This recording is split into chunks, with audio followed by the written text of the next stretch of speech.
నిన్న నైట్ మేము హాస్పిటల్ నుండి డిశ్చార్జ్ అయిపోయాము. మార్నింగ్ లేవగానే ఒక ఫ్రెష్ ఫీల్ అండి. అంటే యాజ్ ఎ న్యూ పేరెంట్స్‌గా మా డ్యూటీస్ ఆల్రెడీ స్టార్ట్ అయిపోయినాయి. నేను, దర్శన్ అమ్మ బేబీతో కాసేపు అట్లా టైమ్ స్పెండ్ చేసి బేబీ పడుకున్న తర్వాత ఇంక నేను ఫ్రెష్ అప్ అవ్వడానికి వెళ్ళిపోయాను.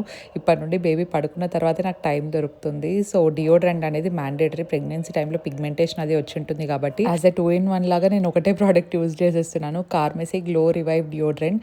ఎస్పెషల్లీ పిగ్మెంటెడ్ అండర్ ఆర్మ్స్ ఉన్నా లేదంటే మీకు బాడీ ఆర్డర్ ఇష్యూస్ ఉన్నా కూడా ఇది మంచిగా హెల్ప్ అవుతదనమాట. మనకు అండర్ ఆర్మ్ పిగ్మెంటేషన్ ఒకటే కాదు, ఎల్బోస్ దగ్గర, నీస్ దగ్గర పిగ్మెంటేషన్ ఉన్నా దీన్ని యూజ్ చేయొచ్చు అనమాట. ఇందులో మనకు AHS like mandelic and lactic acid ఉండడం వల్ల పిగ్మెంటేషన్‌ని మంచిగా రెడ్యూస్ చేసి బాడీ ఆర్డర్‌ని కూడా దూరం ఉంచుతదనమాట. ఈ ప్రొడక్ట్స్ అయితే మనకు పర్పుల్, ఫ్లిప్‌కార్ట్, నాయికా, అమెజాన్‌లో ఉంటాయి. హైదరాబాద్‌లో ఉన్న వాళ్ళకైతే 2 అవర్స్‌లోనే డెలివరీ అయిపోతుంది పర్పుల్ నుండి. Definitely check it out. దీని తర్వాత ఇంకా నేను మిల్క్ పంపింగ్ చేస్తున్నాననమాట. బేబీ ఇనిషియల్ స్టేజ్‌లో లాచింగ్ చేయడానికి కష్టమైనప్పుడు ఇది మంచిగా హెల్ప్ అవుతుంది. అలాగే డైరెక్ట్ బ్రెస్ట్ ఫీడ్ ఇవ్వడానికి కూడా నేను 100% ట్రై చేస్తున్నాను. కాసేపటి తర్వాత అత్తయ్య అండ్ మావయ్య వచ్చారు పాపతో కాసేపు ఆడుకోవడానికి.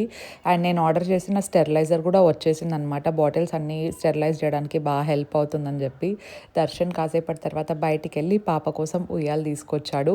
దీనికి సంబంధించిన ఫుల్ వ్లాగ్ అంతా నేను ఆల్రెడీ పోస్ట్ చేశాను. ఎవరైనా మిస్ అయ్యి ఉంటే definitely check it out. Subscribe for more. Bye.